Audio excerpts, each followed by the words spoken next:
Tom Lembong adalah bukti nyata korban kriminalisasi politik. Tak ada transparansi yang jelas perihal dasar nilai kerugian negara yang didakwakan kepadanya. Semua pihak yang berseberangan dengan kekuasaan seolah wajib dihabisi. Sementara kerugian kuadriliun Pertamina, jaksa cepat sekali membantah Erick Thohir terlibat. Ketidakadilan secara telanjang dipertontonkan tanpa tedeng aling-aling. Luar biasa daya rusak warisan Mulyono bagi bangsa ini, nyaris meninggalkan kotorannya di segala lini. Tolong ingat dan catat semua kebiadaban gerombolan pemerkosa konstitusi ini. Bila saatnya tiba, mereka harus memperoleh hukuman yang setimpal. Sangat-sangat miris ya guys ya, apa yang terjadi pada Pak Tom Lembong. Kita hanya bisa mengatakan save Tom Lembong, dan saya kira ini sudah terbukti bahwa hukum memang hanya berlaku untuk oposisi. Penguasa menggunakan hukum bukan untuk bagaimana agar bisa memberantas para koruptor, tetapi bagaimana agar bisa memberantas para oposisi. Terbukti bahwa yang korupsi yang berada di barisan Kim Plus ini, terutamanya Erick Thohir, sudah terang-terangan, tapi begitu selesai rapat dengan Kejaksaan Agung, keesokan harinya Kejaksaan Agung langsung mengatakan bahwa Erick Thohir tidak terkait dengan kasus korupsi Pertamina. Dan ini sangat miris. Begitu dari pihak oposisi, begitu cepat diproses, dan bahkan walaupun tidak ada dana yang masuk di kantongnya Pak Tom Lembong, tapi tetap ditersangkakan. Sangat miris. Nah sahabat-sahabat, untuk itu kita simak dulu bagaimana komentar-komentar para netizen terkait dengan apa yang menimpa Pak Tom Lembong ini. Untuk itu langsung saja ke videonya dan silahkan sahabat-sahabat tanggapi.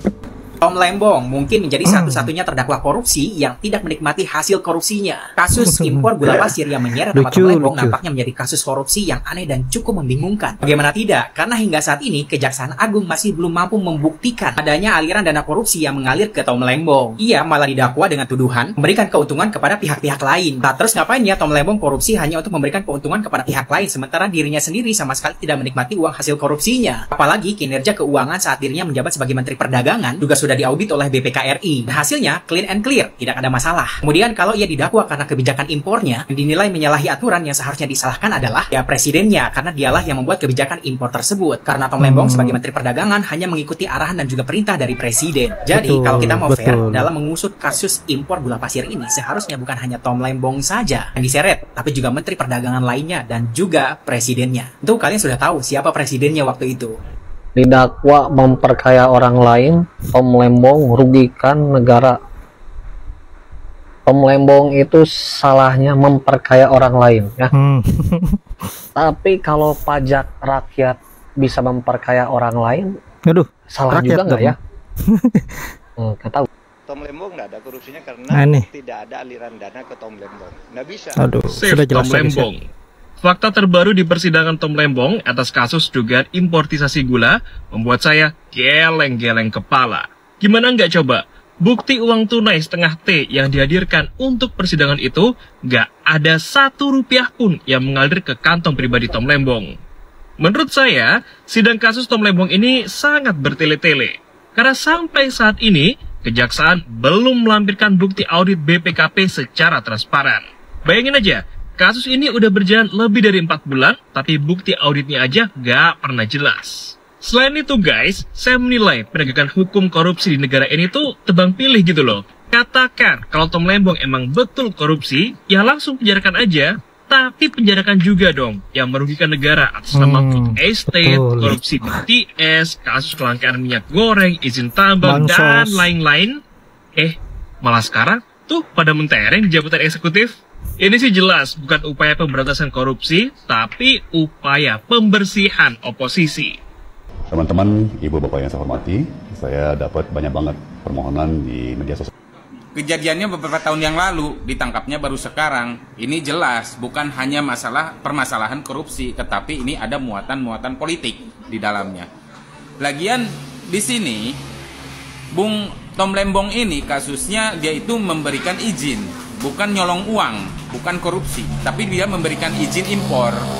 Kalau toh memang permasalahan ini dikaitkan dengan masalah korupsi, lantas kenapa kasus Tom Lembong ini yang sudah beberapa tahun yang lalu, ya, jauh sebelum Harvey Muiz ketahuan korupsi 571T itu, kenapa hanya Tom Lembong yang ditangkap? Terus bagaimana dengan kasus Harvey Muiz yang 571T itu? Tambah lagi dari Kementerian Pertambangan yang korupsi timah. Gimana itu? Aduh, parah. Bahwa negara kita adalah negara hukum. Salah satu pilar penting bagi tegaknya negara hukum adalah adanya peradilan bersih dan akuntabel. Sebab hukum tanpa peradilan bersih adalah hukum yang ditulis di atas air. Bahkan hitam putihnya peradaban sebuah bangsa ditentukan oleh peradilan.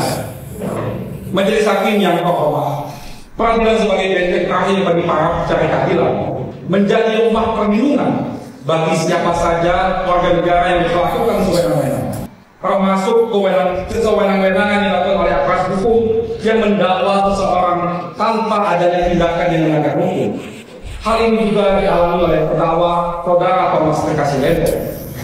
Semua mengenalnya sebagai orang yang baik dan profesional, seseorang yang telah berkontribusi nyata untuk negara, tetapi justru dirampas kemerdekaannya dengan dijadikan terdakwa dengan dakwaan yang tidak jelas, dakwaan yang tidak cermat.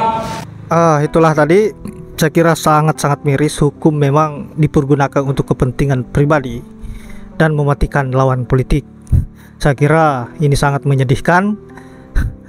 Aduh.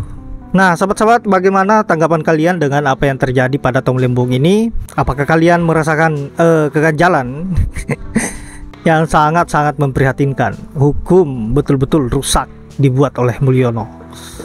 Aduh, siapapun yang di luar dari barisan Mulyono pasti akan dikenai hukum.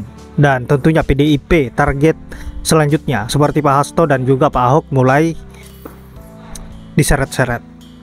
Aduh. Nah, sahabat-sahabat, saya kira hanya itu. Terima kasih sudah menyempatkan diri untuk menonton. Semoga apa yang saya bisa bermanfaat, dan saya akhiri dengan ucapan wallahul muwaffiq ila aqwamit thoriq. Assalamualaikum warahmatullahi wabarakatuh.